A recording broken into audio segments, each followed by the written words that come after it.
Hi, it is Wednesday. So, I am back with Word Wednesday, and today I'm going to talk about passive voice. While this is not specifically a word or a category of words, it is a writing style that is used very frequently, and it can obscure your point in your writing and make it more complicated. So, what is passive voice? So passive voice is something, what it does is it takes the action and makes that the focus rather than the person who does the action. So the memo was written by me is passive voice. It takes the memo, which is the object. So a normal sentence would be, I wrote the memo, right? So that is I am the subject, I do the action, there's the action, wrote, and then the memo, which is the object. Passive voice flips that around. So, and then what will happen even more, especially in corporate writing, is the memo was written to convey a message about coming changes, or the memo was sent to everyone to inform them of coming changes. The problem with that is it the actor, whoever sent the memo or whoever wrote the memo, is obscure and you don't know who did it.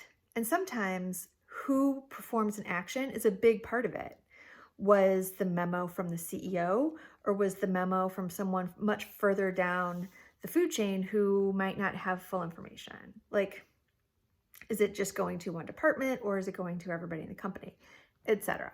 So it makes it much less clear than to say the CFO sent a memo to the company informing them of coming changes. Like, that carries a lot more weight than, someone who is, the regional vice president, which still a, high level person, but does that person have the authority? Like, so it takes away, when you use passive voice, it takes away people's ability to judge the gravity of a situation or to judge the information that's being conveyed because they don't know who's conveying it. Okay.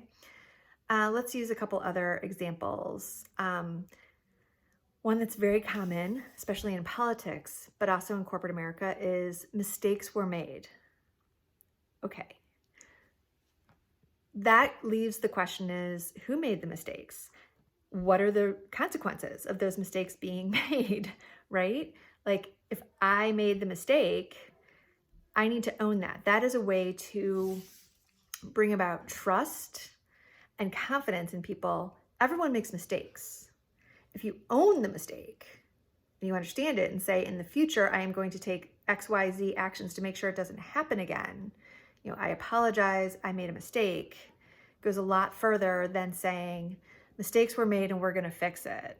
It's like, that doesn't feel like you really understand what happened and what needs to be done to fix it. And then the third one is just sometimes, the third point I wanted to make was sometimes you do need to use passive voice because you don't know who the actor is. The shipment was damaged in transit. You don't know who damaged it. Like, did the delivery guy drop it? Did somebody at a distribution center, sit on it? Like, you have no idea who damaged it. Somehow it got damaged. So you're saying, my goods were damaged in transit. So what's important there is that the goods are damaged. It's not necessarily as important who did it, right? So those are the three ways.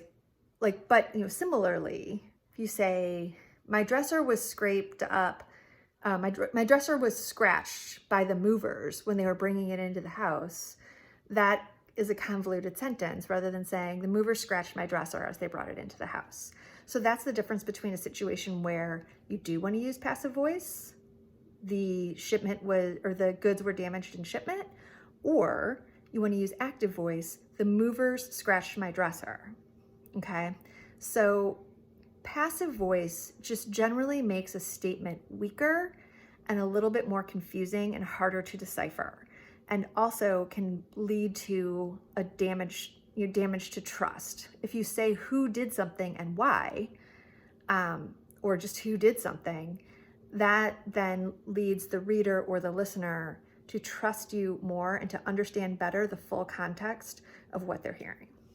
Okay, again, as usual, if you have any suggestions for future Word Wednesdays, please comment below, or if you have any feedback, I would love to hear it.